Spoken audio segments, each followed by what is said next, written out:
Assalamualaikum warahmatullahi wabarakatuh. Selamat datang di Cerita dari Selatan. Apa kabar? Semoga kalian semua selalu dalam keadaan sehat dan bahagia. Ya, di channel ini, kita akan berbagi cerita-cerita menarik dari sudut pandang yang berbeda.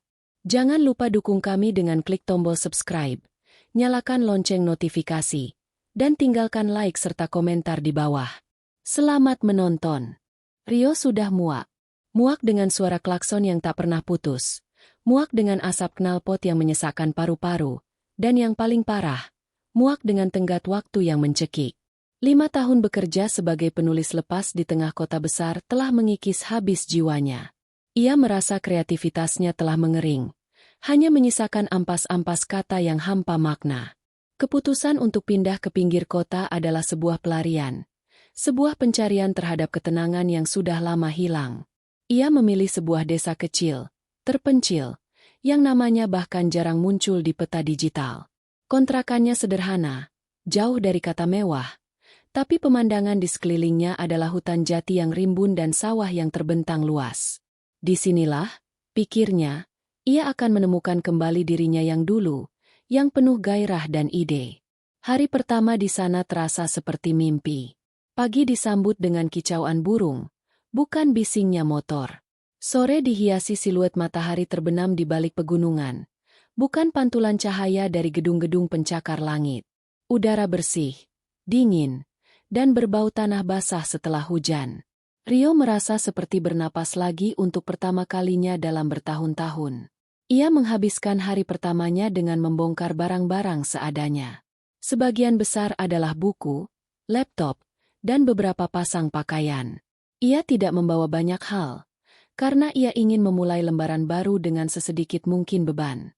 Di antara semua barang itu, satu yang paling berharga adalah mesin tik tua milik kakeknya, yang ia letakkan di meja kerja kayu di dekat jendela.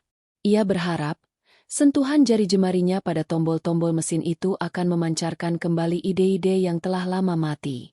Saat malam tiba, Rio duduk di teras kecil kontrakannya, menikmati teh hangat sambil memandangi langit malam yang dipenuhi bintang.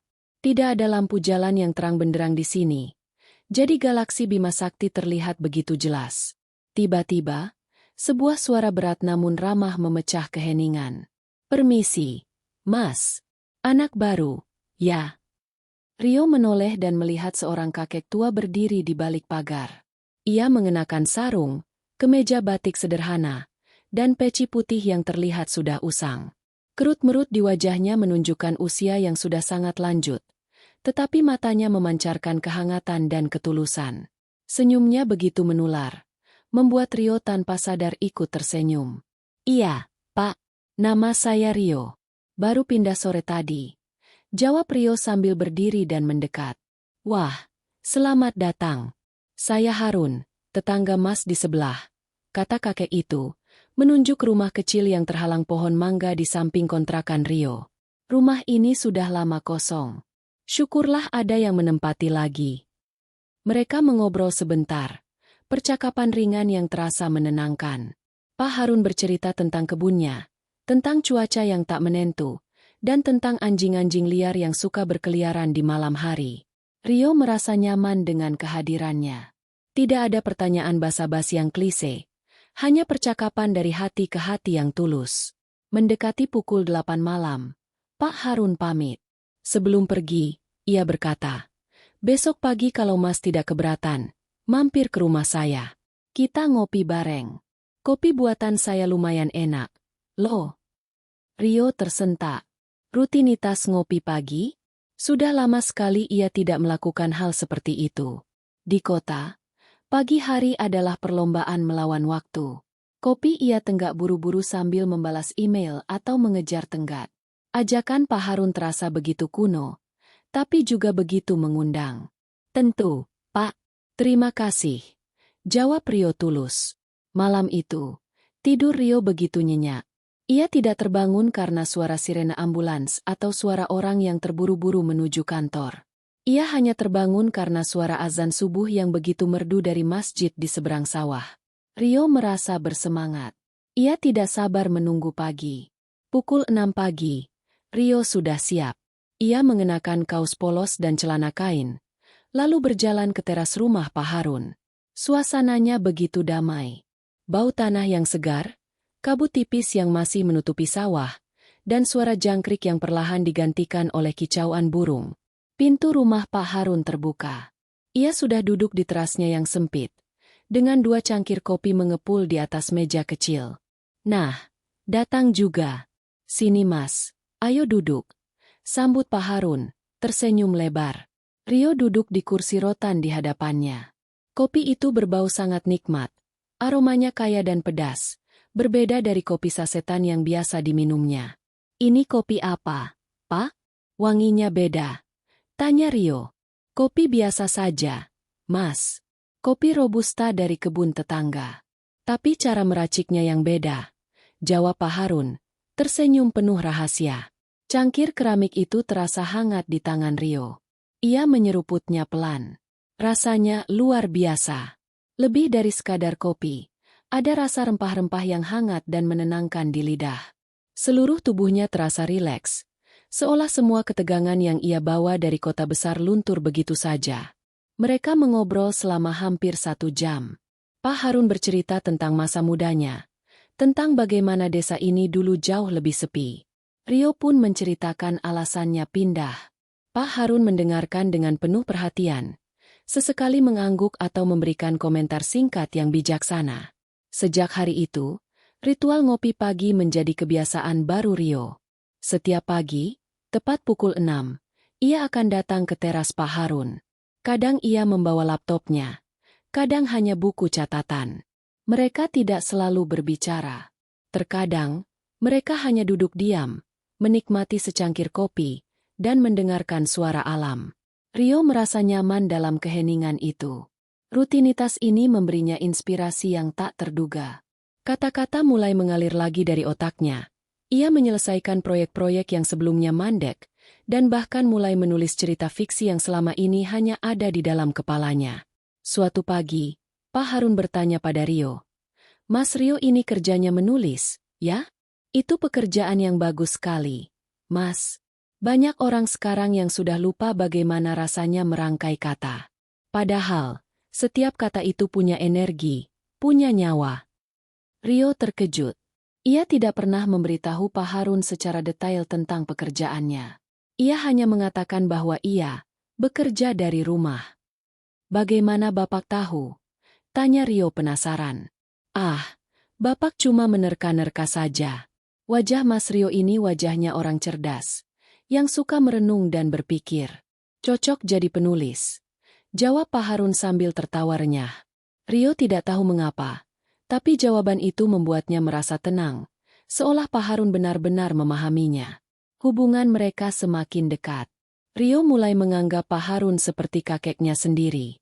Kebaikan Pak Harun terasa tulus, tanpa pamrih. Suatu sore, Rio membawa oleh-oleh berupa roti bakar yang ia beli di warung desa. Pak Harun menerimanya dengan senyum lebar, seolah ia baru saja diberi hadiah paling berharga di dunia. "Mas Rio ini baik sekali. Terima kasih banyak," kata Pak Harun. "Ah, tidak seberapa, Pak. Ini hanya ucapan terima kasih karena Bapak sudah mau menemani saya ngopi setiap pagi," jawab Rio. "Ngopi itu bukan soal kopinya, Mas. Tapi soal kebersamaan, soal berbagi cerita. Kita ini sudah seperti keluarga," kata Pak Harun. Perkataan itu menyentuh hati Rio. Keluarga. Sudah lama ia tidak mendengar kata itu diucapkan dengan begitu tulus. Sejak ia pindah ke kota, ia merasa seperti hidup sendirian di sebuah pulau. Sekarang, ia merasa menemukan kembali sebuah komunitas, sebuah keluarga. Kehadiran Pak Harun dan rutinitas ngopi pagi itu telah mengubah hidupnya. Ia tidak lagi merasa kosong, ia merasa terisi. Ia bahkan mulai berpikir, mungkin ia tidak akan pernah kembali ke kota besar. Desa ini, dengan Pak Harun dan kopinya yang nikmat, adalah tempat yang ia cari selama ini. Tanpa disadarinya, sebuah ikatan spiritual yang tak kasat mata mulai terjalin, sebuah ikatan yang akan mengubah hidupnya selamanya. Hari-hari berlalu menjadi minggu, dan minggu-minggu menjadi bulan. Rutinitas ngopi pagi dengan Pak Harun telah menjadi bagian yang tak terpisahkan dari kehidupan Rio. Ia kini tidak bisa membayangkan pagi tanpa aroma kopi Pak Harun yang khas, tanpa obrolan ringan yang menenangkan.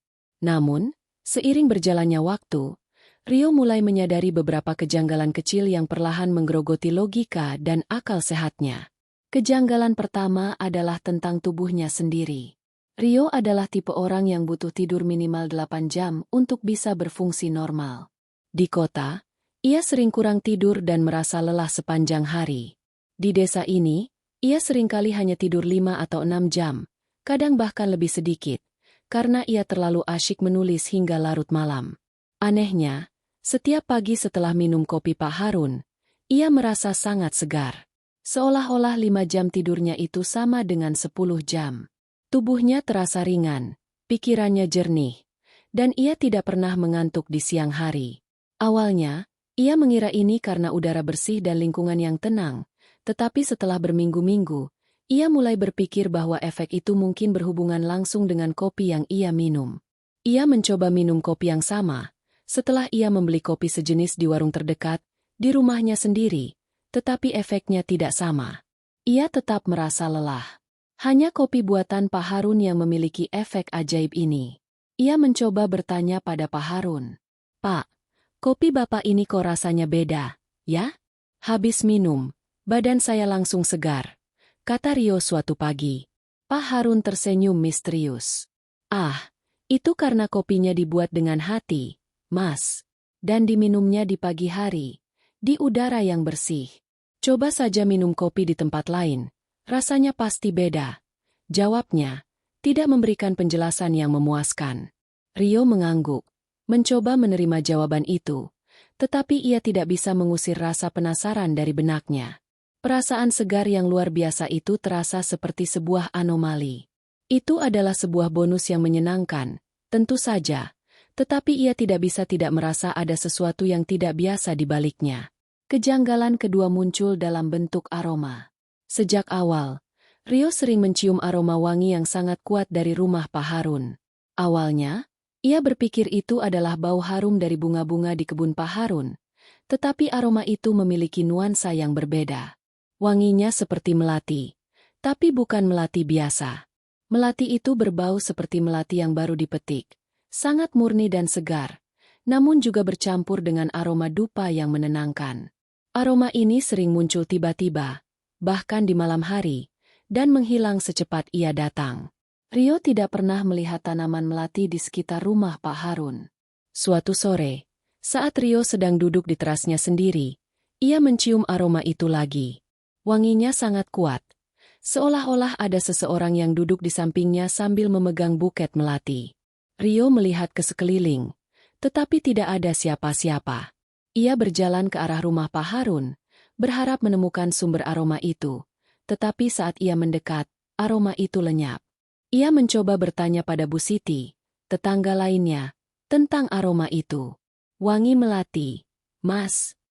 Bu Siti mengerutkan keningnya. "Tidak ada tanaman melati di sini. Mungkin itu dari bunga sedap malam. Kalau tidak salah ada di dekat kuburan lama."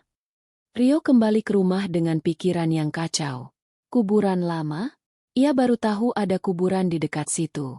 Ia memutuskan untuk tidak memikirkannya lagi, tapi setiap kali aroma itu muncul, ia tidak bisa mengusir perasaan aneh itu. Kejanggalan ketiga, dan yang paling mengganggu, adalah percakapan mereka. Pak Harun adalah orang yang bijaksana, tidak ada keraguan tentang itu. Ia sering memberikan nasihat yang mendalam, yang terasa relevan dengan masalah-masalah yang sedang dihadapi Rio. Awalnya, Rio mengira itu hanya kebetulan, tetapi semakin lama, semakin ia merasa bahwa Pak Harun tahu terlalu banyak tentang dirinya. Suatu pagi, Rio bercerita tentang tenggat waktu yang sulit dan bagaimana ia merasa tertekan. Pak Harun hanya mengangguk, lalu berkata, "Mas Rio, jangan terlalu mengejar dunia. Dunia itu seperti bayangan. Kalau dikejar dia akan menjauh. Tapi kalau kita biarkan dia di belakang kita, dia akan ikut dengan kita. Jangan biarkan pekerjaan membuat hati Mas gelisah. Hati yang tenang itu rezeki yang lebih besar dari uang." Nasihat itu terasa tepat sekali, seolah Pak Harun tahu persis apa yang sedang ia rasakan. Di lain waktu, Rio bercerita tentang keluarganya yang jauh. Ia merasa rindu dan sedih.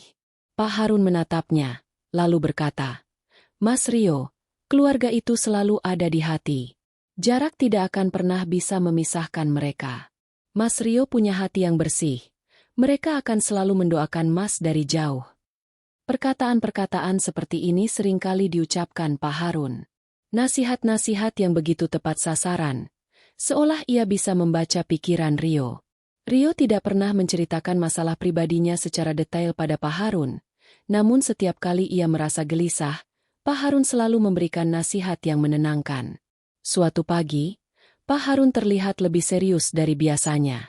Ia tidak banyak berbicara, hanya menatap cangkir kopinya. Kemudian, ia mulai bergumam. Gumaman itu terdengar seperti sebuah doa, sebuah mantra yang panjang, dalam bahasa yang tidak familiar di telinga Rio. Suara Pak Harun terdengar begitu khusyuk, seperti sedang berkomunikasi dengan sesuatu atau seseorang yang tak terlihat. Rio tidak berani memotongnya. Ia hanya duduk diam, mendengarkan. Bahasa itu terdengar kuno, ritmis, dan memiliki getaran yang kuat. Setelah beberapa menit, Pak Harun berhenti. Ia menoleh ke Rio dengan senyum lembut. "Maaf Mas, Bapak sedang berdoa," katanya. "Itu doa apa, Pak?" "Saya tidak pernah dengar," tanya Rio. "Ini doa untuk ketenangan hati. Agar kita selalu ingat, kita tidak sendirian di dunia ini. Banyak makhluk Allah yang hidup berdampingan dengan kita," jawab Pak Harun. Jawaban itu membuat bulu kuduk Rio merinding. Makhluk Allah? Apakah Pak Harun maksudnya jin? Rio mencoba menepis pikiran itu. "Ah, itu pasti hanya perumpamaan," pikirnya. Namun, bayangan tentang Pak Harun yang berbicara dalam bahasa kuno, aroma melati yang tiba-tiba muncul, dan perasaan segar yang aneh setelah minum kopi, perlahan mulai menyatu di kepalanya, membentuk sebuah pola yang mengganggu. Satu malam, Rio terbangun karena suara aneh. Itu bukan suara burung hantu atau jangkrik, melainkan suara gumaman yang sangat pelan, dari arah terasnya. Rio berdiam diri di kamar. Jantungnya berdebar kencang. Gumaman itu terdengar seperti Pak Harun. Itu adalah gumaman yang sama yang ia dengar saat ngopi pagi. Rio mengintip dari jendela. Ia tidak melihat apa-apa di terasnya. Namun, saat ia mendekatkan telinganya ke jendela, ia bisa mendengar gumaman itu semakin jelas. Gumaman itu terdengar seperti sebuah bisikan yang memanggil-manggil namanya. "Rio! Rio! Jangan takut!" Rio tersentak mundur. Napasnya terputus. Ia tidak salah dengar. Itu adalah suara Pak Harun. Tetapi suara itu tidak datang dari rumah Pak Harun, melainkan dari terasnya sendiri. Rio tidak bisa tidur lagi malam itu. Ia duduk di kasur, mencoba memahami apa yang terjadi. Ia sudah terlalu lama mengabaikan keanehan-keanehan ini. Kebaikan Pak Harun telah membutakannya. Namun sekarang, ia tidak bisa mengabaikannya lagi. Ia mulai bertanya-tanya, siapa sebenarnya Pak Harun? Dan apa sebenarnya yang ia minum setiap pagi? Cerita-cerita tentang Pak Harun yang bijaksana, kopi yang ajaib, aroma melati yang muncul tiba-tiba, dan suara-suara aneh di malam hari, semua ini membuat Rio menyadari bahwa ia telah mengundang sesuatu ke dalam hidupnya. Sesuatu yang bukan dari dunia ini. Ia belum tahu apakah itu baik atau jahat, tetapi ia tahu bahwa ia tidak bisa lagi berpura-pura tidak melihat kejanggalan-kejanggalan itu. Malam itu, Rio menyadari bahwa ia tidak hanya pindah ke tempat baru. Ia telah memasuki sebuah dunia yang berbeda, sebuah dunia yang dipenuhi misteri, dan ia telah diikat oleh sebuah perjanjian yang tak terlihat, hanya karena secangkir kopi. Rio tidak bisa tidur nyenyak. Malam itu, bisikan halus yang memanggil namanya dari teras rumahnya membekas dalam benaknya, menggerogoti setiap jengkal ketenangannya. Ia duduk di tempat tidur hingga fajar menyingsing, mencoba meyakinkan dirinya sendiri bahwa semua itu hanyalah halusinasi akibat kelelahan. Pikirannya dipenuhi pertanyaan-pertanyaan yang tak ada jawabnya. Siapa sebenarnya Pak Harun? Apakah dia benar-benar seorang manusia? Dan jika ya, mengapa ia bisa berbicara dengan suara yang terdengar begitu dekat? Seolah-olah ia ada di teras rumahnya. Ketidakpastian itu adalah teror yang jauh lebih menakutkan daripada hantu atau sosok berwujud. Itu adalah teror yang merusak fondasi logikanya. Meskipun rasa takut masih menggelayuti hatinya, sebuah kebiasaan yang telah mendarah daging mendorong Rio untuk bangkit dari tempat tidur. Pukul 6 pagi. Waktunya ngopi. Rio mengenakan kaosnya, melangkah keluar pintu, dan berjalan menuju teras Pak Harun. Jantungnya berdebar kencang. Ia setengah berharap Pak Harun akan ada di sana, tersenyum ramah seperti biasanya, dengan 2 cangkir kopi mengepul di atas meja. Setengah lainnya berharap tidak ada siapa-siapa, agar ia bisa kembali ke rumah dan mencoba melupakan semua keanehan yang terjadi. Ketika ia tiba di depan pagar, ia melihat bahwa teras Pak Harun kosong. Tidak ada cangkir, tidak ada kursi, dan tidak ada sosok Pak Harun yang sedang menunggu. Pintu rumahnya tertutup rapat. Rio mencoba memanggil-manggil. Pak Harun? Bapak? Tidak ada jawaban. Sini. Bahkan kicauan burung pun terasa lebih senyap dari biasanya. Rio mengintip dari celah pagar. Pintu rumah itu terkunci dengan gembok yang berkarat. Di ambang pintu, ada sarang laba-laba yang tebal. Seolah-olah tidak ada yang pernah melewati pintu itu selama berbulan-bulan. Teras yang biasanya bersih dan rapi kini dipenuhi daun-daun kering. Debu tebal menutupi lantai dan jendela. Rumah itu terlihat seperti rumah kosong yang ditinggalkan. Sebuah rasa panik mulai mencengkeram Rio. Ia mencoba lagi. Pak Harun. Saya Rio, tetangga sebelah. Hanya keheningan yang menjawabnya. Rio mulai merasa cemas. Ia tidak pernah melihat Pak Harun absen dari ritual ngopi pagi mereka. Ia memutuskan untuk mencoba bertanya pada tetangga lain. Ia berjalan menyusuri jalan setapak, menuju rumah Bu Siti yang letaknya beberapa rumah dari kontrakan Rio. Bu Siti adalah seorang ibu-ibu parubaya yang sering menyapa Rio dengan ramah. Ia dikenal sebagai salah satu penduduk asli desa yang tahu banyak cerita. Rio mengetuk pintu rumah Bu Siti.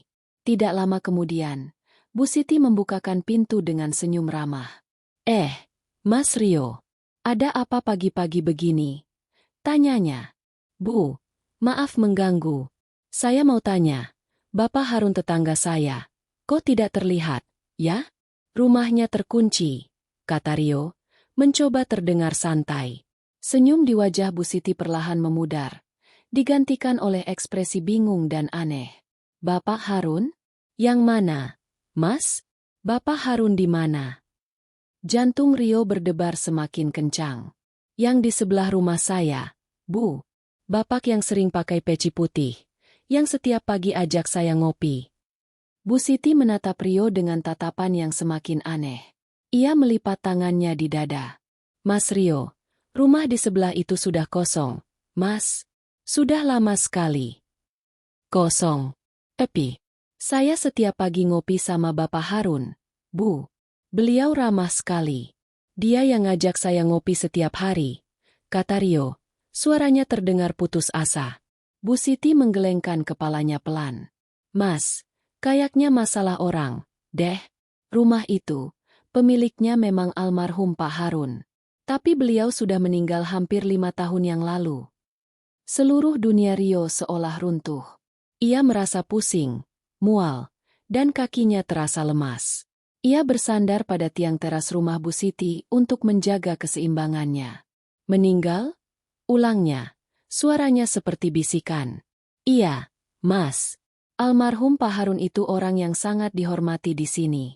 Beliau itu seorang kiai, orangnya sangat alim, dan punya banyak santri dan pengikut.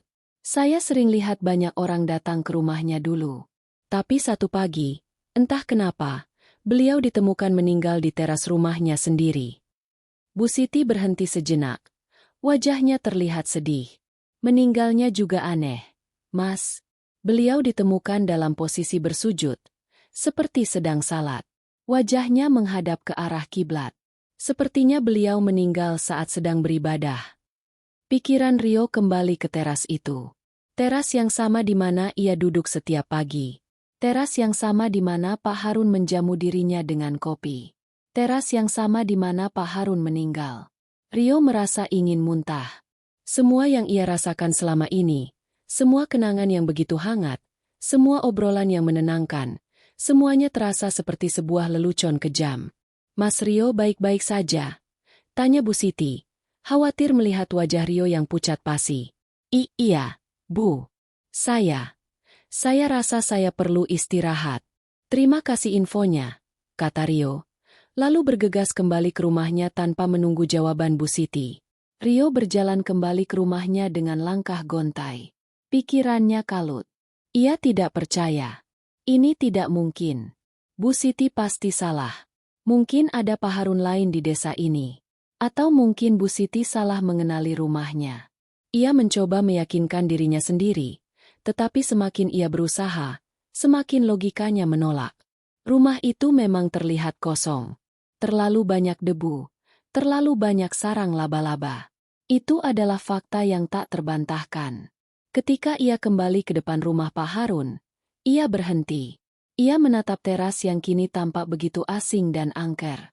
Ia melangkahkan kakinya perlahan, menembus pagar yang terbuka, dan menyentuh tiang teras. Tiang itu terasa dingin dan lembab. Di sana, di lantai semen, ada noda kecoklatan yang samar. Rio tidak tahu apa itu, tapi bayangan Pak Harun bersujud di sana terbayang jelas di kepalanya. Tiba-tiba, ia merasakan sebuah hawa dingin menusuk punggungnya, seolah ada seseorang yang sedang mengawasinya dari belakang. Ia berbalik, tetapi tidak ada siapa-siapa.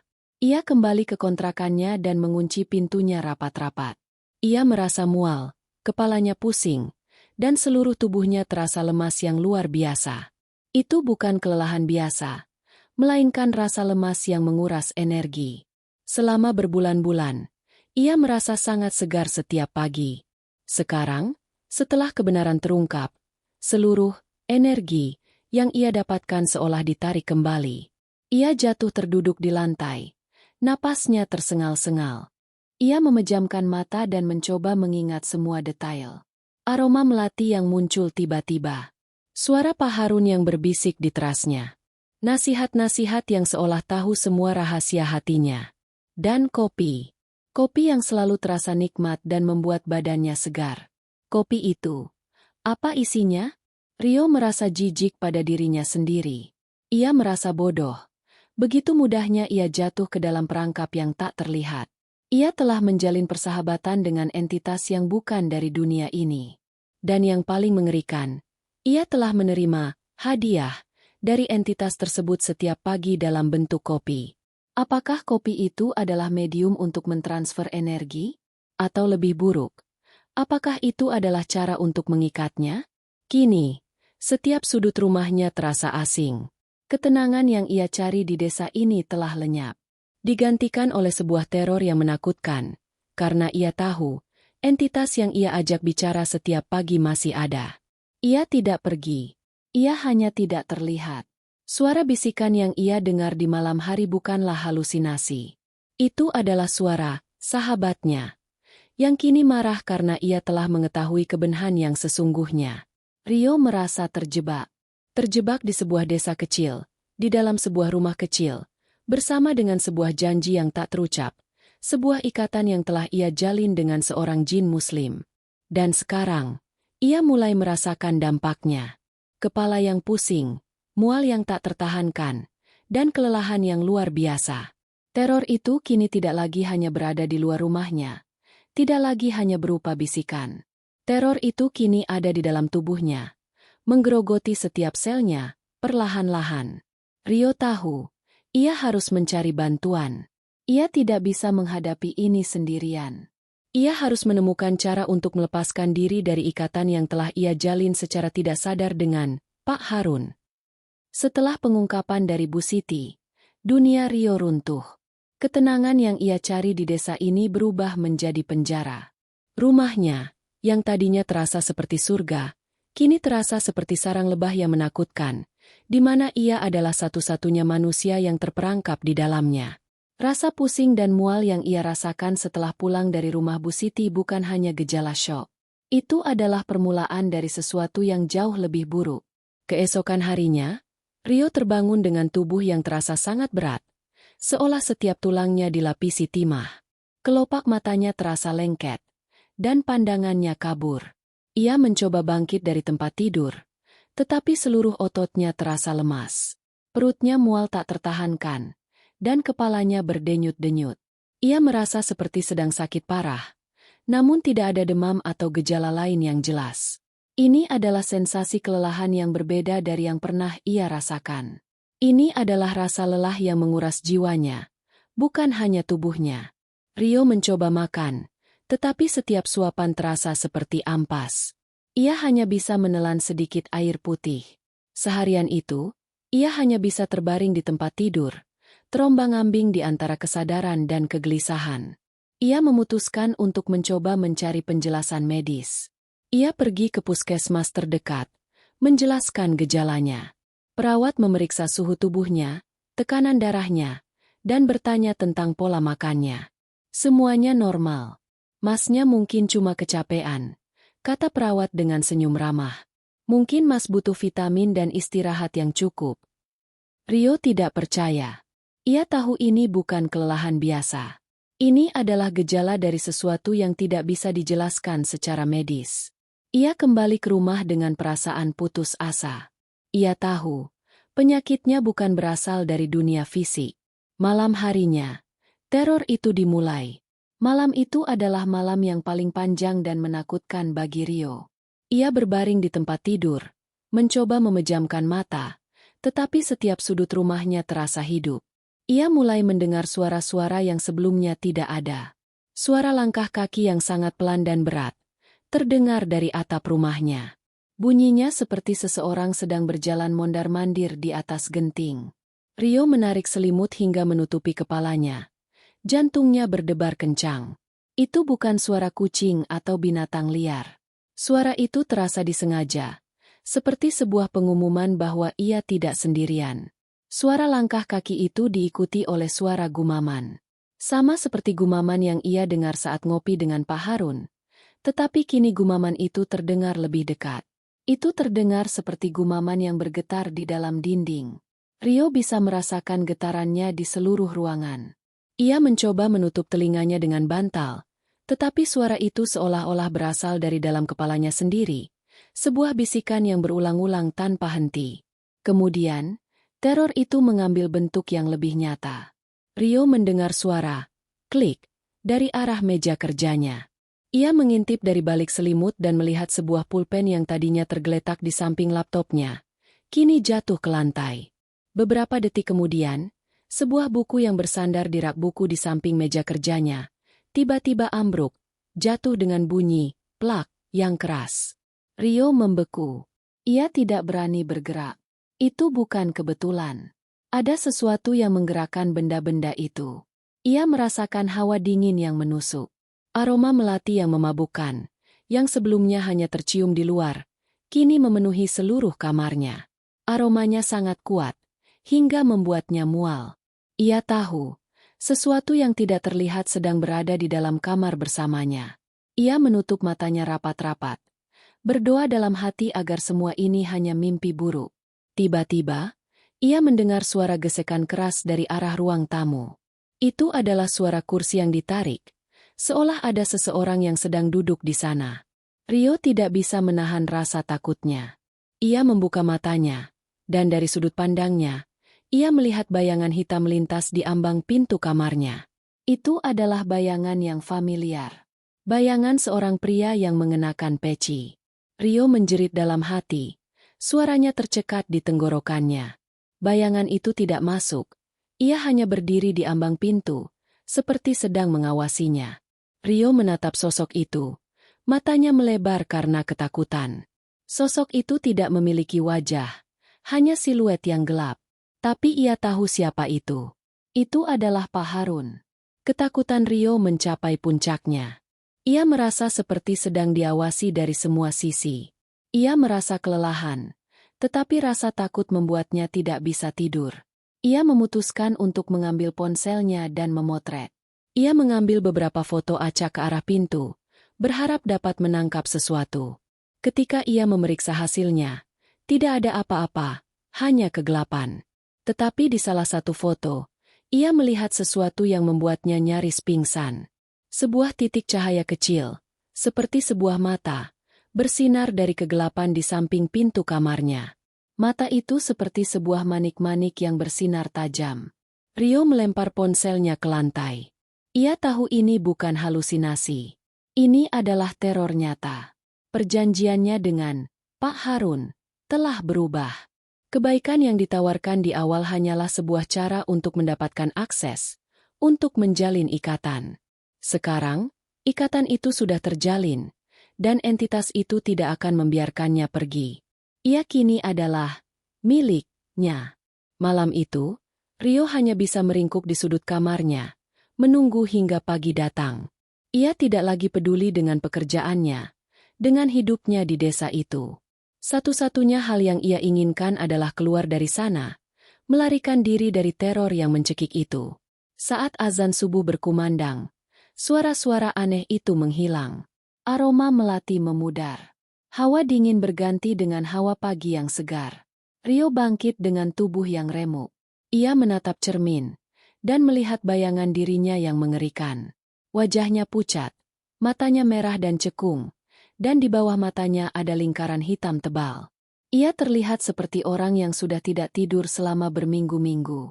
Ia mengambil kunci motornya, tidak peduli dengan apapun. Ia harus pergi dari desa ini. Ia harus mencari bantuan. Ia harus menemukan seseorang yang mengerti hal-hal seperti ini. Ia tidak bisa lagi mengandalkan akal sehat atau logika. Ia membutuhkan bantuan spiritual. Ia teringat kembali pada perkataan Bu Siti tentang Pak Harun yang merupakan seorang kiai. Rio menyadari bahwa ia harus mencari sosok yang memiliki kekuatan yang sama. Rio keluar dari rumahnya. Udara pagi terasa dingin. Kabut masih menyelimuti sawah, dan suara burung kembali terdengar. Tapi bagi Rio, keindahan itu kini hanyalah sebuah topeng yang menutupi kengerian.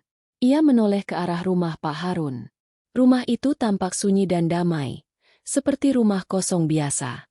Tapi Rio tahu, ia tidak sendirian. Seseorang, atau sesuatu, sedang mengawasinya dari balik jendela yang gelap itu, menunggu hingga ia kembali. Ia kini tahu, ia tidak bisa hanya melarikan diri. Ikatan itu telah terlalu dalam. Ia harus melepaskannya. Dan hanya ada satu cara untuk melakukannya, dengan kekuatan spiritual yang lebih besar. Kepanikan dan ketakutan yang mencekik Rio di malam hari telah digantikan oleh sebuah tekad yang dingin dan putus asa. Ia tahu ia tidak bisa melarikan diri, karena teror itu akan mengikutinya. Ia tidak bisa menyembunyikan diri, karena entitas itu sudah merasukinya. Satu-satunya jalan adalah menghadapi masalah ini sampai tuntas. Dengan tubuh yang masih lemas dan pikiran yang kabur, Rio mengambil kunci motornya dan meninggalkan rumah. Ia tidak tahu kemana ia harus pergi, tetapi ia harus mencari seseorang yang mengerti hal-hal yang tidak dapat dijelaskan secara logis. Rio kembali ke warung Bu Siti, tempat ia sebelumnya menerima informasi yang mengubah hidupnya. Bu Siti terkejut melihat penampilannya yang berantakan dan pucat. "Mas Rio, ada apa? Mas sakit?" tanyanya dengan nada khawatir. "Bu, saya butuh bantuan," kata Rio, suaranya parau. "Ada orang yang bisa bantu saya? Seseorang yang mengerti tentang hal-hal gaib." Bu Siti menatapnya dengan pandangan yang penuh iba. Ia tahu Rio tidak gila. Tatapan Rio menunjukkan kengerian yang nyata. Bu Siti mengangguk pelan. "Ada, Mas. Ada orang yang bisa bantu Mas. Beliau itu Kiai Sepuh. Namanya Kiai Hasan. Orangnya sangat alim, sering membantu orang yang diganggu." "Di mana beliau, Bu?" tanya Rio, matanya penuh harapan. "Beliau punya pondok pesantren kecil di ujung desa. Mas tinggal lurus saja, lalu belok kanan di pertigaan. Ada jalan setapak yang menuju ke sana," jelas Bu Siti, memberikan petunjuk yang sangat ia butuhkan. Rio segera bergegas. Jalan setapak yang dimaksud Bu Siti adalah jalan yang sempit. Hanya cukup untuk satu motor. Rio menyusuri jalan itu, melewati sawah-sawah yang terbentang luas dan pepohonan rindang. Di ujung jalan, ia menemukan sebuah bangunan sederhana yang terbuat dari kayu, dengan sebuah musala kecil di sampingnya. Tempat itu terasa damai, penuh dengan aura spiritual yang menenangkan. Beberapa santri terlihat sedang mengaji di teras musala. Rio memarkir motornya dan bertanya kepada salah satu santri. "Permisi, Mas. Apa ini pondok Kyai Hasan?" "Iya, Mas. Beliau ada di dalam." "Silakan," jawab santri itu dengan ramah. Rio melangkahkan kakinya dengan ragu-ragu. Ia memasuki sebuah ruangan kecil yang penuh dengan rak-rak buku tua. Di sudut ruangan, seorang pria paruh baya dengan sorban dan janggut putih sedang duduk bersila, membaca sebuah kitab. Wajahnya memancarkan ketenangan yang luar biasa. Itulah Kyai Hasan. Rio duduk di hadapan beliau, lalu menceritakan semuanya dari awal hingga akhir. Ia bercerita tentang kepindahannya, pertemuan dengan Pak Harun, ritual ngopi pagi yang damai, kejanggalan-kejanggalan yang muncul, pengungkapan dari Bu Siti, dan teror yang ia alami di malam hari. Ia berbicara dengan suara yang bergetar. Mual yang ia rasakan semakin hebat seiring dengan cerita yang ia sampaikan. Kyai Hasan mendengarkan dengan penuh perhatian, tidak menunjukkan tanda-tanda terkejut. Setelah Rio selesai bercerita, Kyai Hasan hanya diam selama beberapa saat. Beliau memejamkan matanya, seolah-olah sedang merenungkan sesuatu yang jauh di dalam pikirannya. Ketika beliau membuka mata, tatapannya begitu tajam namun menenangkan.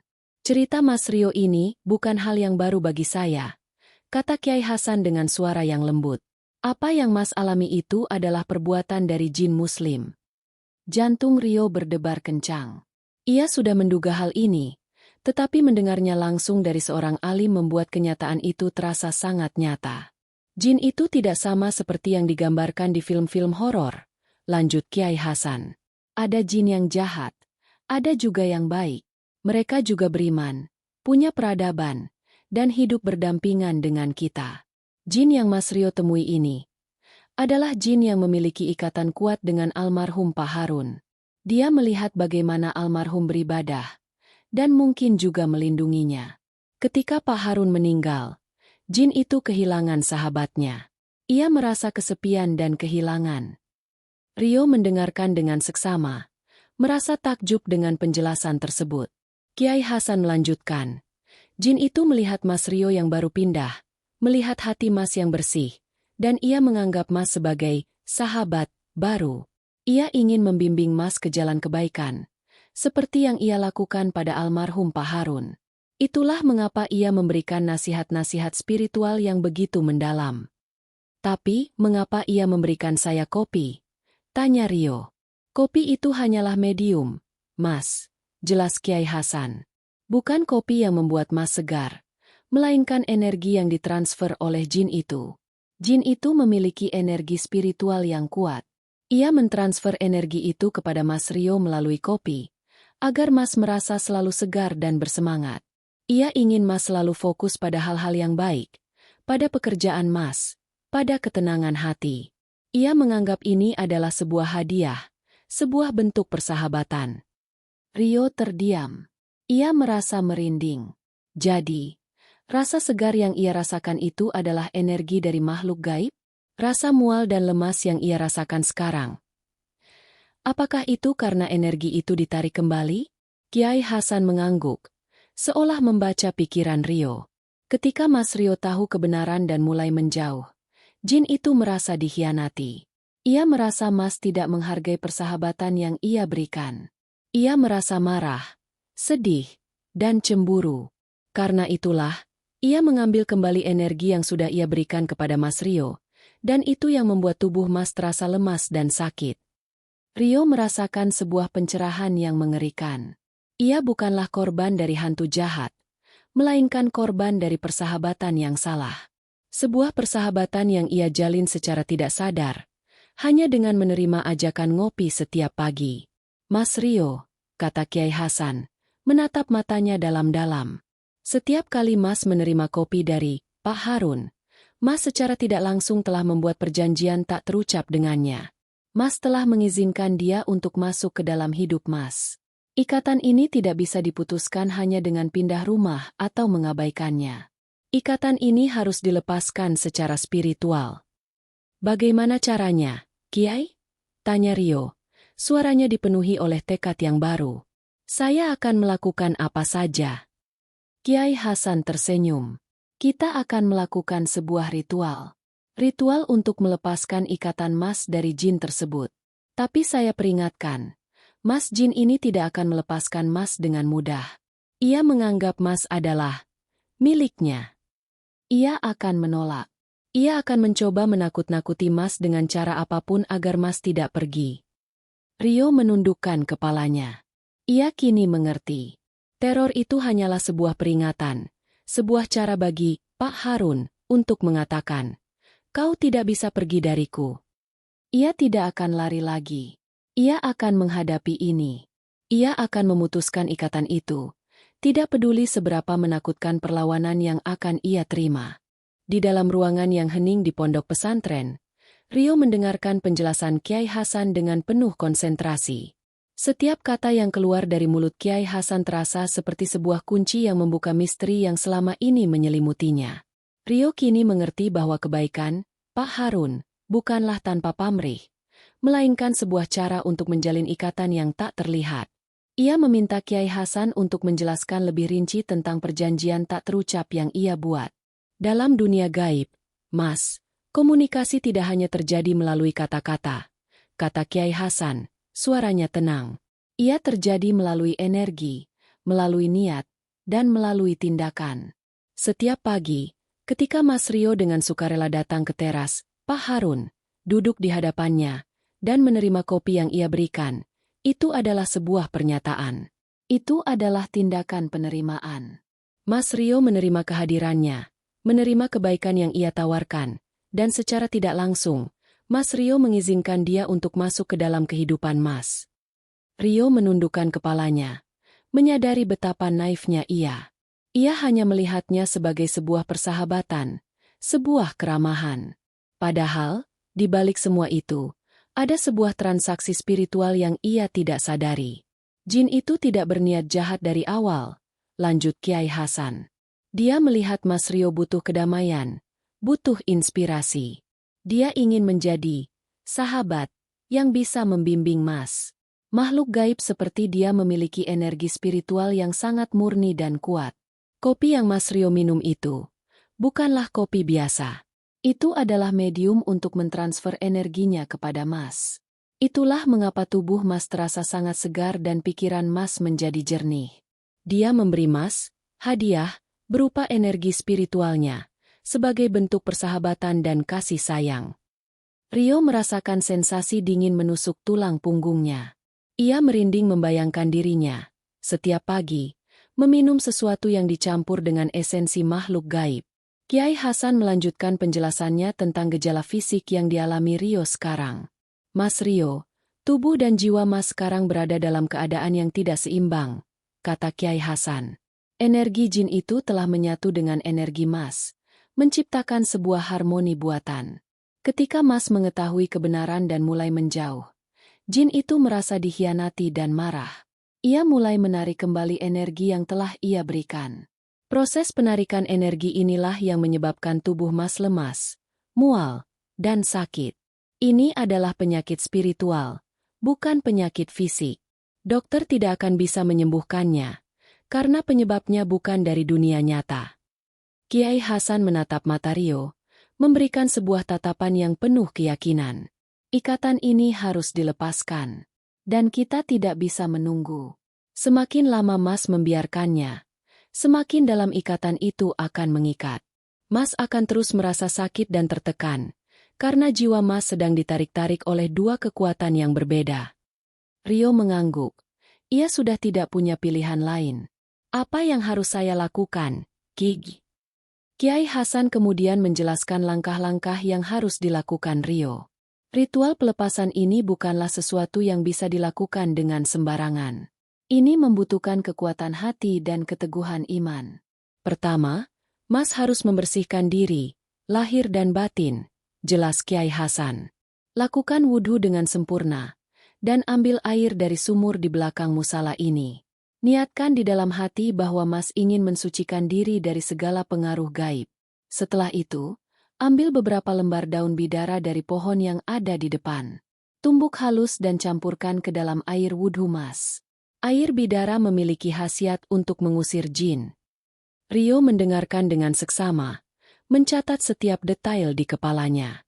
Kedua, Mas harus memperkuat diri Mas secara spiritual, lanjut Kiai Hasan. Mas harus kembali ke rumah dan melakukan zikir dan doa-doa yang akan saya ajarkan. Baca doa perlindungan dari Al-Quran dan mintalah pertolongan hanya kepada Allah. Lakukan ini dengan keyakinan penuh, tanpa sedikit pun keraguan. Suara Mas harus lantang dan tegas. Kiai Hasan mengambil sebuah buku kecil dari raknya dan menyerahkannya kepada Rio. Buku itu berisi doa-doa yang harus ia baca. Ini adalah kunci kekuatan Mas. Jangan pernah lepaskan buku ini dari tangan Mas saat melakukan ritual. Ketiga, dan ini yang paling sulit, kata Kiai Hasan, suaranya menjadi lebih serius. Mas harus menghadapi dia. Malam ini, saat gangguannya dimulai, Mas harus berdiri di tempat yang biasa Mas gunakan untuk ngopi. Mas harus menghadap ke arah rumahnya dan dengan suara lantang. Mas harus mengatakan niat Mas. Katakan bahwa Mas membatalkan semua perjanjian yang telah terjadi, bahwa Mas tidak ingin lagi diganggu, dan minta dia untuk pergi dengan baik-baik. Rio merasa jantungnya berdebar kencang. Menghadapi sosok itu secara langsung, setelah melihat bayangan yang berdiri di depan pintu kamarnya, ia merasa ngeri. Ingat, Mas, jin itu akan tahu kalau Mas merasa takut. Rasa takut akan memberikan mereka kekuatan. Jadi, saat Mas melakukan ini, buang semua rasa takut dari hati Mas. Bayangkan kekuatan Allah menyelimuti Mas. Mas harus tegas. Mas harus menunjukkan bahwa Mas tidak main-main. Dia menganggap Mas seperti keluarganya, dan dia akan mencoba membujuk Mas dengan berbagai cara agar Mas tidak pergi. Kiai Hasan memperingatkan bahwa bujukan itu bisa berupa tangisan sedih, suara yang memohon-mohon, atau bahkan ancaman. Itu semua adalah trik agar Rio goyah. Rio harus tetap teguh pada pendiriannya. Saya berjanji, Kiai, saya akan melakukan apa yang Bapak minta, kata Rio, matanya penuh tekad. Ia tahu ini adalah satu-satunya kesempatan. Hidupnya, atau kewarasannya, bergantung pada keberhasilan ritual ini. Kiai Hasan mengangguk, senyumnya kembali. Saya akan mendoakan Mas dari sini. Sekarang, pergilah. Lakukan persiapannya. Mas Rio harus kuat. Karena malam ini, pertarungan yang sesungguhnya akan dimulai. Rio berdiri, mengambil buku doa yang diberikan Kiai Hasan. Ia mengucapkan terima kasih. Lalu keluar dari pondok dengan sebuah misi yang jelas di benaknya. Di dalam dirinya, rasa takut masih ada, tetapi rasa itu kini dikalahkan oleh sebuah kekuatan baru yang ia rasakan. Kekuatan yang muncul dari pengetahuan, dari niat yang tulus, dan dari keyakinan bahwa ia tidak sendirian. Malam ini, ia tidak akan lagi bersembunyi. Malam ini, ia akan mengakhiri semua ini. Rio kembali ke rumahnya saat matahari mulai terbenam. Membawa sebotol air dari sumur pondok dan beberapa lembar daun bidara yang ia petik dari pohon di sana. Perasaan takut masih menyelimutinya. Tetapi kini rasa itu bercampur dengan sebuah tekad yang membara. Ia tahu, malam ini adalah penentu. Hidupnya, atau kewarasannya, akan ditentukan dalam beberapa jam ke depan. Ia melangkah masuk ke dalam rumah. Suasana terasa sangat berat. Seolah udara dipenuhi oleh tekanan yang tak terlihat. Ia bisa merasakan aura permusuhan yang kuat. Seolah entitas itu sudah tahu apa yang akan ia lakukan. Rio mengabaikan perasaan itu dan langsung mengikuti instruksi Kiai Hasan. Ia pergi ke kamar mandi, menuangkan air bidara ke dalam baskom, dan mulai melakukan wudhu dengan niat yang sungguh-sungguh. Air bidara itu terasa dingin dan menyegarkan, memberikan sedikit ketenangan pada jiwanya yang gelisah. Ia membersihkan diri, melepaskan segala ketakutan dan keraguan yang ada di dalam hatinya. Setelah wudhu, Rio mengambil sebotol air bidara lagi dan memercikannya ke seluruh penjuru rumah. Ia melafalkan doa-doa perlindungan yang diberikan Kiai Hasan. Setiap percikan air itu terasa seperti ledakan kecil, memecah keheningan yang mencekam. Tiba-tiba, ia mendengar suara decitan yang sangat keras dari arah dapur. Ia menoleh dan melihat pintu lemari dapur terbuka dan tertutup dengan cepat. Rio tidak gentar. Ia terus melanjutkan ritualnya, memercikan air bidara ke setiap sudut ruangan. Malam semakin larut. Lampu-lampu di dalam rumah mulai berkedip-kedip. Lalu mati sama sekali. Rumah Rio kini gelap gulita. Hanya diterangi oleh cahaya remang-remang dari bulan di luar. Suara-suara yang sebelumnya berupa gumaman, kini berubah menjadi bisikan-bisikan yang tak jelas. Seolah ratusan suara sedang berbicara pada saat yang sama. Rio duduk di terasnya, di tempat yang sama di mana ia biasa ngopi dengan Pak Harun. Ia duduk di kursi rotan, memegang buku doa Kiai Hasan erat-erat. Jantungnya berdebar kencang, tetapi ia berusaha untuk tidak menunjukkan rasa takutnya. Ia menarik napas dalam-dalam, menghembuskannya perlahan, lalu memulai ritualnya. Dengan suara yang bergetar namun tegas, ia mulai membaca doa-doa perlindungan. Kata-kata dari Al-Quran itu terasa begitu asing di mulutnya, tetapi ia membacanya dengan segenap jiwa. A'udzubillahi minasyaitonir rajim. Tiba-tiba, suara-suara yang menggerogoti rumahnya berhenti. Keheningan yang sangat mengerikan menyelimuti seluruh tempat. Lampu-lampu di jalanan depan rumah mulai padam satu persatu, meninggalkan kegelapan total. Aroma melati yang memabukkan muncul lagi. Kali ini begitu kuat hingga membuat Rio merasa pusing. Hawa dingin yang menusuk tulang melingkupinya. Rio terus membaca. La haula wala quwata illa billah. Sesaat kemudian, sebuah suara yang sangat familiar berbisik tepat di samping telinganya. Suara itu begitu lembut, begitu sedih, hingga Rio hampir goyah. Rio, kenapa? Kau mau tinggalkan Bapak? Bapak sudah anggap kau seperti anak Bapak sendiri. Itu adalah suara Pak Harun. Suaranya terdengar begitu pedih, penuh dengan kesedihan. Air mata Rio hampir menetes. Ia merasakan sebuah kesedihan yang tulus dari suara itu. Namun, ia teringat peringatan Kiai Hasan. Ini adalah jebakan. Ini adalah trik agar ia goyah. Rio menguatkan tekadnya, mengabaikan bisikan itu. Ia membaca doa dengan lebih keras. Suaranya mulai bergetar karena emosi. Rio, jangan. Kau adalah satu-satunya teman Bapak. Jangan pergi. Jangan tinggalkan Bapak. Bisikan itu semakin putus asa. Namun Rio tetap teguh. Ia membaca doa-doa dari buku kecil di tangannya, membiarkan setiap kata menjadi perisai yang melindunginya. Ketika ia sampai pada ayat-ayat terakhir, ia mendengar suara yang berbeda. Suara itu tidak lagi sedih, melainkan dipenuhi oleh kemarahan dan kebencian. Kau tidak akan pernah bisa lepas dariku. Raung suara itu bergema di seluruh teras. Ikatan ini sudah ada. Hidupmu akan hancur jika kau berani membatalkannya. Kau akan menyesal. Tiba-tiba, sebuah kekuatan yang tak terlihat menghantam Rio dengan keras. Ia terlempar dari kursinya, buku di tangannya terlepas, dan ia jatuh tergeletak di lantai. Rasa mual yang ia rasakan selama ini kini berubah menjadi sebuah kekuatan fisik yang menekan dadanya, membuatnya sulit bernapas. Di ambang pintu rumahnya, di antara kegelapan, sebuah bayangan hitam mulai terbentuk.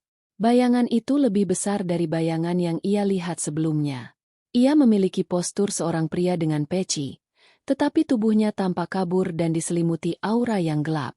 Matanya bersinar dengan cahaya merah, menatap Rio dengan penuh amarah. Rio merangkak mundur, menjauhi sosok itu. Sosok itu tidak bergerak. Ia hanya berdiri di ambang pintu, menggeram pelan. Tiba-tiba, dari dalam rumah Rio, terdengar suara kaca pecah yang sangat keras. Rio menoleh. Sebuah bingkai foto di ruang tamu, foto orang tuanya, hancur berkeping-keping. Kau akan menyesal. Raung suara itu lagi, bergetar di seluruh ruangan. Rio merasakan sebuah sensasi panas yang membakar di dadanya, seperti ada sesuatu yang menusuknya. Tubuhnya terasa sangat lemas, energinya terkuras habis. Ia tidak bisa lagi bergerak.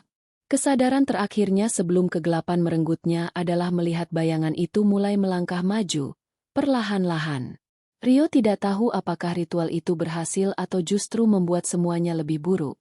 Ia hanya tahu satu hal, ia telah memprovokasi entitas itu, dan sekarang, ia harus membayar harga atas tindakannya. Ia terjatuh, kehilangan kesadaran, tergeletak di terasnya yang dingin dan gelap. Rasa sakit di dada Rio, yang terasa seperti tusukan api, perlahan memudar, digantikan oleh sensasi melayang yang aneh. Ia tidak lagi tergeletak di terasnya yang dingin. Rio membuka matanya, dan ia menemukan dirinya kembali di teras rumah Pak Harun, tetapi kali ini, segalanya terasa berbeda. Pemandangan di sekitarnya tampak kabur, seperti lukisan cat air yang warnanya memudar. Tidak ada suara, tidak ada angin, hanya keheningan yang total.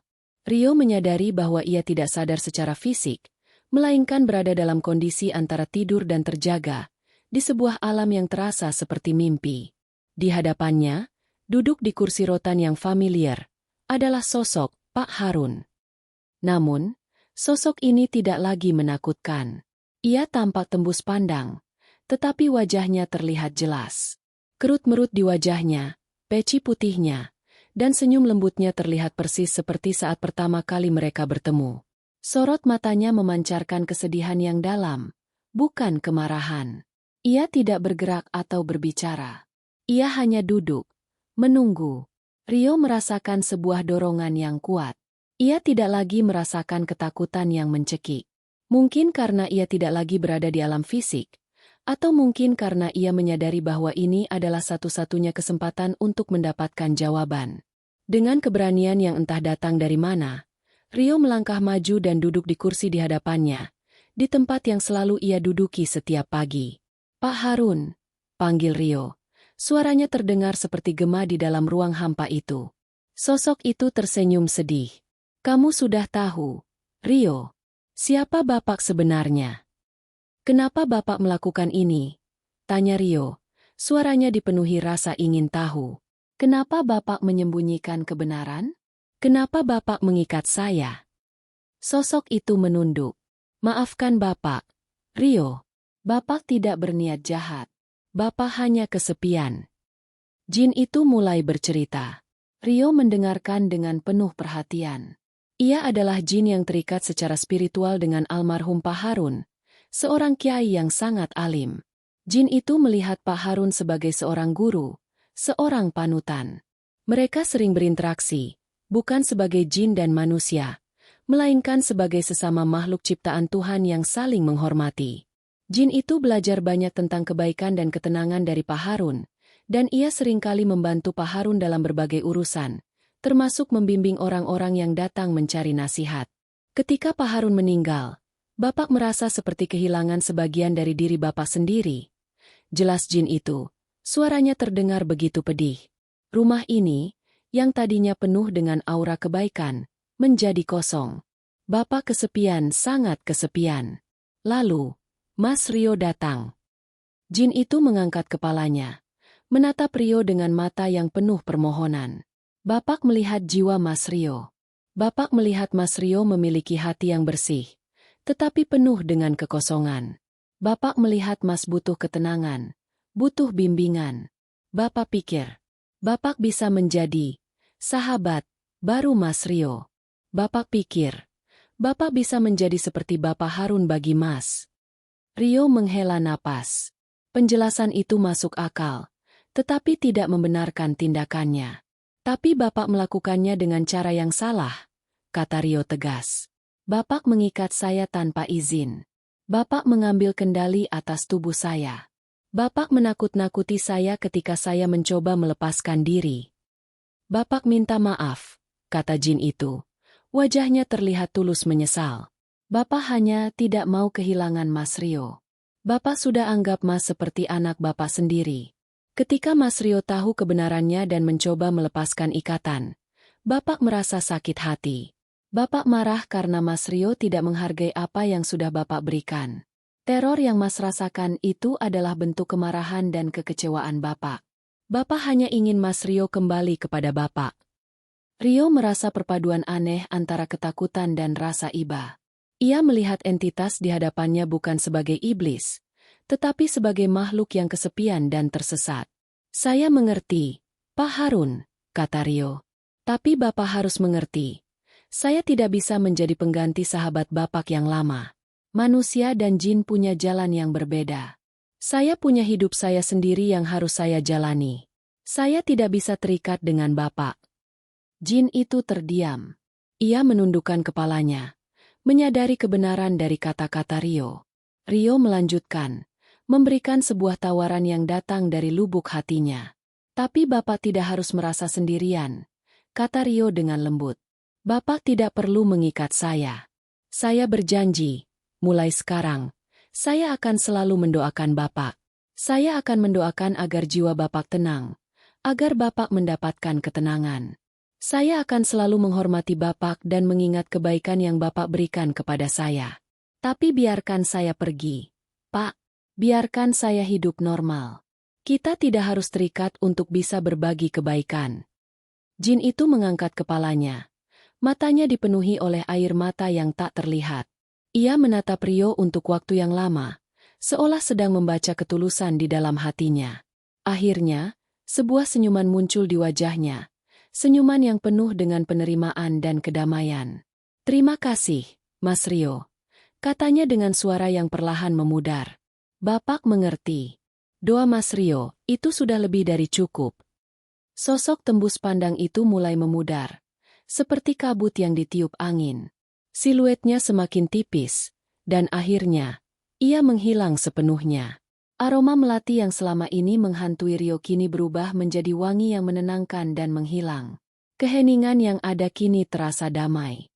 Rio memejamkan matanya, merasakan sebuah beban berat terangkat dari dadanya. Ia merasa lelah, tetapi lelah yang ia rasakan adalah lelah yang wajar, bukan lelah spiritual yang menguras jiwa. Ketika Rio membuka matanya kembali, ia melihat dirinya tergeletak di terasnya sendiri. Sinar matahari pagi sudah menyinari wajahnya. Tidak ada lagi pecahan kaca, tidak ada lagi suara aneh, dan tidak ada lagi aura yang menakutkan. Rumahnya kembali seperti semula, damai dan tenang. Kengerian yang ia rasakan di malam hari seolah tidak pernah terjadi. Rio bangkit, tubuhnya terasa pegal.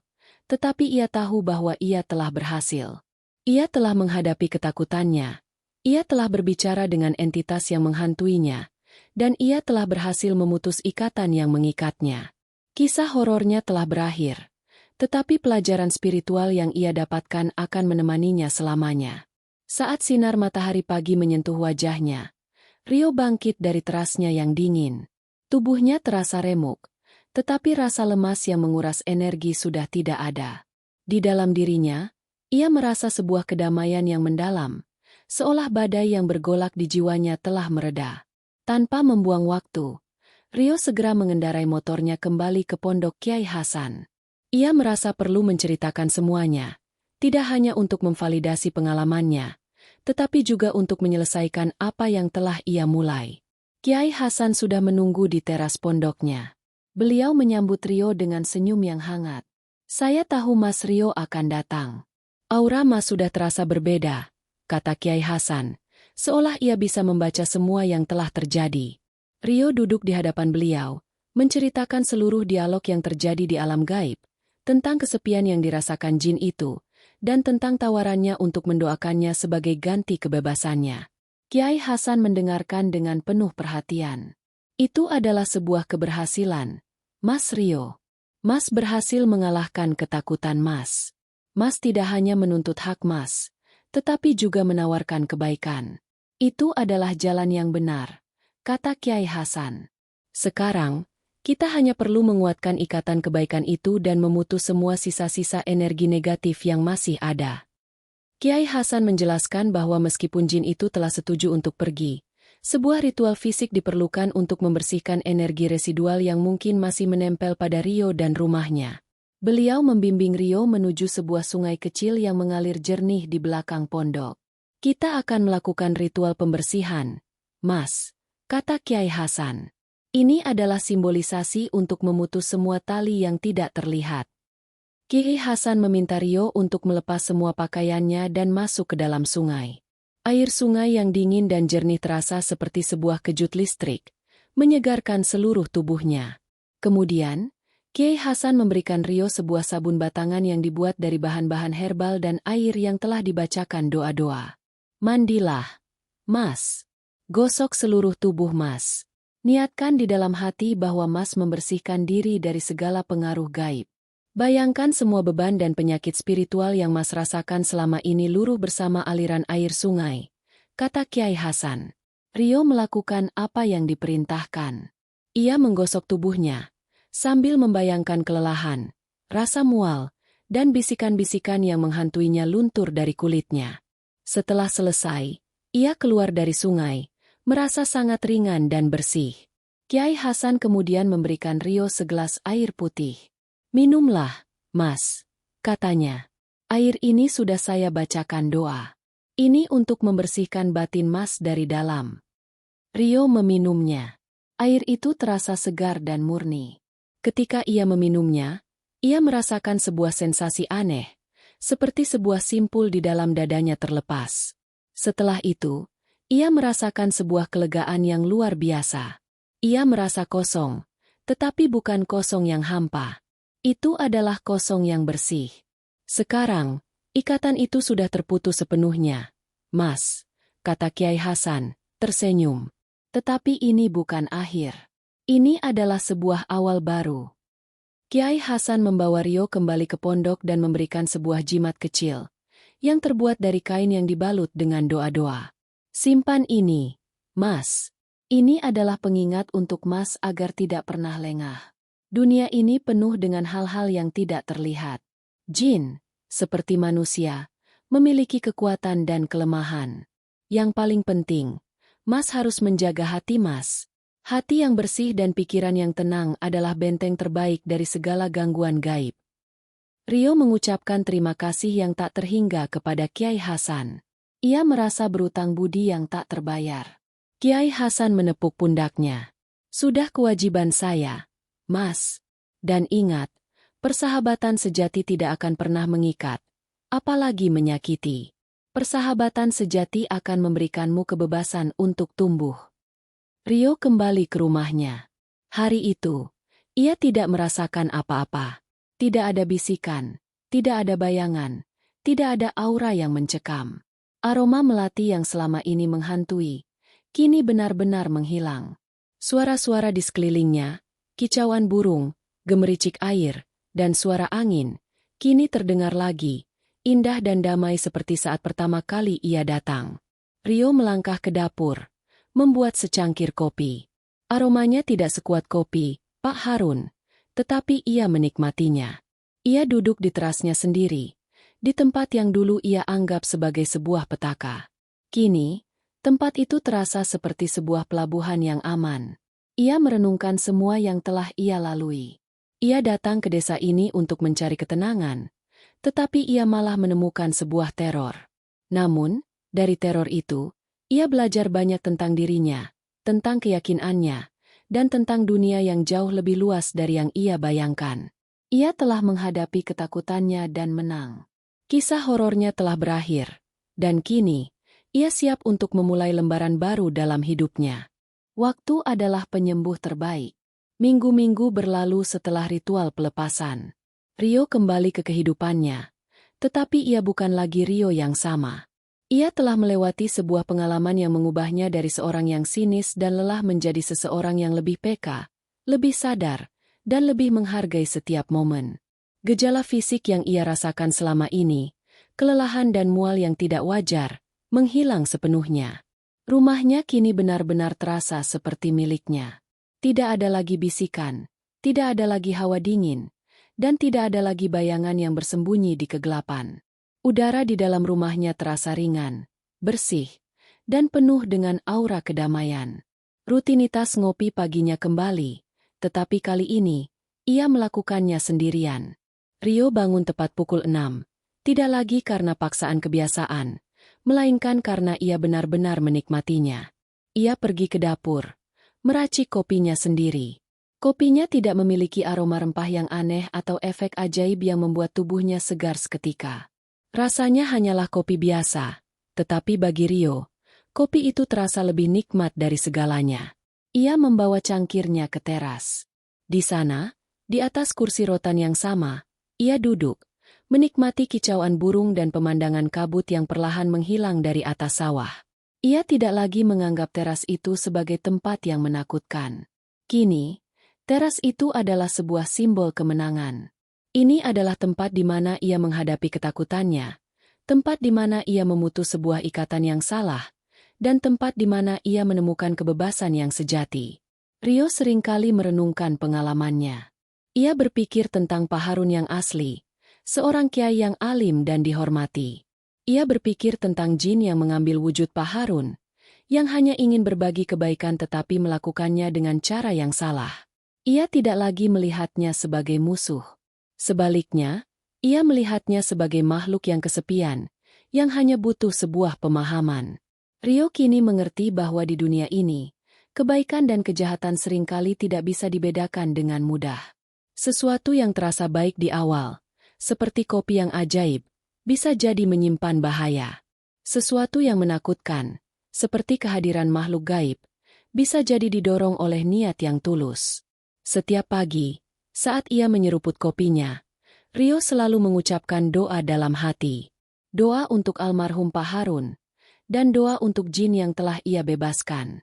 Ia menepati janjinya. Ia tidak lagi terikat, tetapi ia tidak lupa. Pengalaman ini telah memperdalam keyakinannya. Ia kini lebih sering beribadah, bukan karena takut, melainkan karena ia menyadari betapa luas dan misteriusnya alam semesta ini.